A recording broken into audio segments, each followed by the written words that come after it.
Hello fellow cinephiles, Film Guru here. Today I'm reviewing Clint Eastwood's new film, Richard Jewell. This stars Paul Walter Hauser, Olivia Wilde, John Hamm, Kathy Bates, and Sam Rockwell. The film really focuses on American security guard Richard Jewell, played by Paul Walter Hauser, who saves thousands of lives from an exploding bomb in the 1996 Olympics, but he's vilified by journalists and the press who falsely report that he was the terrorist. It really looks at how this man was wrongfully accused of something. First he was made to be a hero, the next he was cast out as the villain. And this was horrific what they did to him ultimately. They destroyed his life with this thought and this idea that he was responsible for this bombing, which he clearly wasn't. It looks at how the media goes about trying to justify their decision to out him in the newspapers, and how the FBI convinced he's guilty and relentlessly go after him and harass him and follow him around and bug his house. And it's just, the stuff that happens is terrible. And they did all this without even any real proof that he did anything wrong. And they just went about trying to discredit him and trying to get him to say something that wasn't right. And this film had a real effect on me. I'm a huge fan of Eastwood. This is probably his best film in quite some time. He's a master at simple storytelling. His movies are always simple. They're really effective and interesting. He relies mostly on story and characters. And the people he casts are usually the right person to play the roles. He's a really master at his craft. He's a man who's nearly 90, who's really still making these really fantastic films at his age. And I look forward to seeing what he does next. But this is definitely one of his best films in a number of years. I think it's a very interesting and captivating story. It kept my interest all the way through. I found it very engaging. I felt like protective of Richard Jewell. After we meet him and learn about who he is and see his relationship with his mother and him trying to ultimately become a police officer and how he deals with the failings and not being able to do that. And it looks at the relationship and bond he forms with Sam Rockwell's character. When he gets himself into trouble, Rockwell's character is the first person he calls to help him through it. And it's really about Weston fighting for the rights of Richard. And he really helps him throughout this. But I think what the main thing I liked about this film was Paul Walter Hauser's performance. He was fantastic. Not only did he share the likeness of the real Richard Jewell, but he portrayed him in such a wonderful way. He was this big, sort of fun-loving, really sweet and nice guy that you feel for. But his performance is really fantastic. I am so surprised that he didn't get nominated for the Oscars. He's brilliant in this. There's a couple of scenes in this film that really pull at your heartstrings, and he's just so powerful in. And I just feel that he's an actor we should be, looking at more, because I think he's just fantastic. And he really holds this film together, and his performance just outshines everyone in many ways, even though they are really fantastic in this. All the acting is brilliant in this film. I think that Sam Rockwell is really great. He plays Weston. This character really suits him, and he's able to bring a lot of his humor and his acting ability to that character, which I really loved. John Hamm's character is an accumulation of different people, and he's just a horrifically nasty man throughout the film, and just his relentless pursuit of Richard Jewell and the lengths he goes to try and prove that this is the man responsible for the bombing is just quite extreme. And all the other actors do a solid job. I think the main thing that lets this film down is, unfortunately, the Olivia Wilde character, Kathy Scruggs. She just feels like a fake person, like a Disney villain or a caricature of a human being. She doesn't feel quite real. And I think a lot of times this can come down to the writing of the character, but also trying to bring it to life. And I just don't think they made this character realistic enough. There was nothing for us to connect to.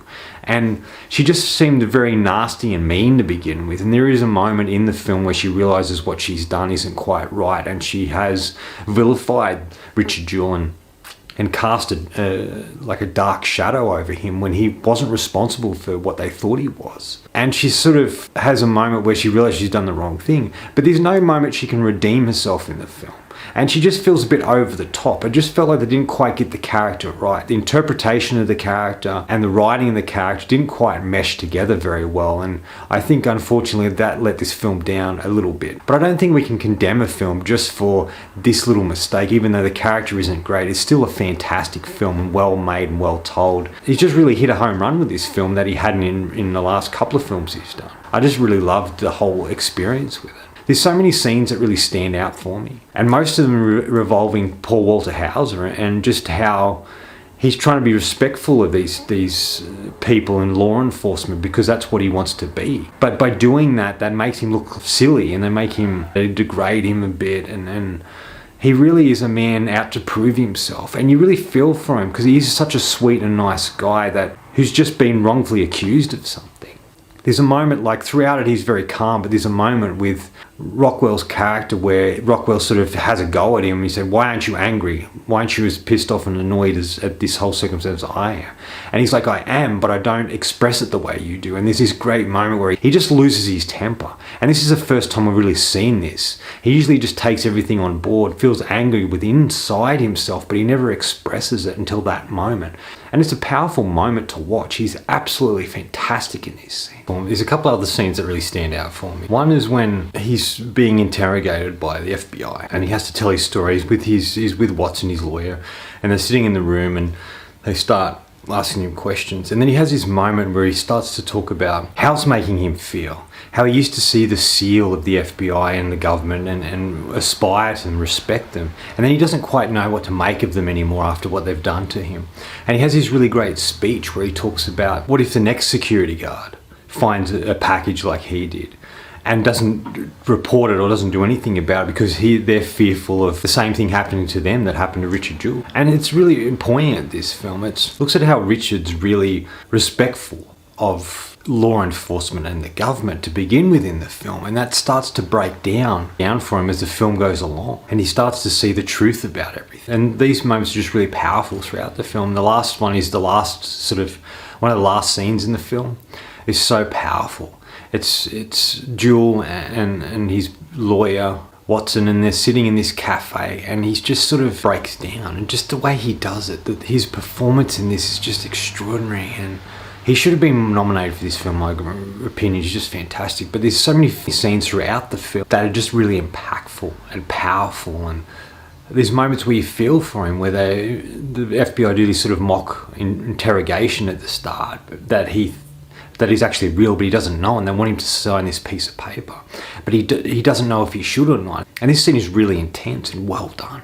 It is an emotional film. It's powerful. It shows how the media can manipulate the truth, how they cannot seek and look into what's really happening, but they pick up on something that they believe is true, and then they do all these stories about them, and they harass the people, and they do all these bad things to see this person is guilty without actually having the facts, without having the truth, without really looking at anybody else being responsible for what has transpired. This stuff sort of really saddened me, but it still happens today. It's still a poignant film. Even though this happened in the early mid-90s, it still really is happening now with a lot of people who are wrongfully accused of things. The media can get hold of a story and they can manipulate people and destroy people's lives. And this film really encompasses that, but we do it from the point of view of this man, Richard Jewell, that we really care for, that we really get behind, that want to see him get through what's happening and want to see the truth come to light about him not being responsible for things.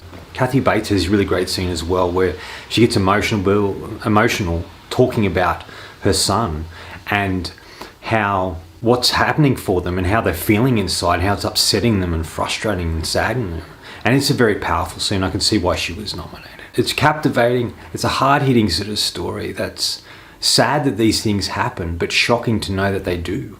And it's really, at the heart of it's about this man who did the right thing and saved a lot of lives, but was prosecuted and harassed and abused to the point of, that would send anybody crazy and over the top.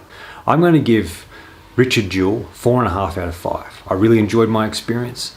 I thought it was an engaging film. It was powerful, it kept my attention, and it had an emotional impact on me. And I really loved my experience with it. Anyway, that's all from me today. Thanks for watching. I hope you enjoyed this video, and if you did, please subscribe down the bottom, follow me on Facebook and Twitter. Otherwise, until next time, enjoy the movies.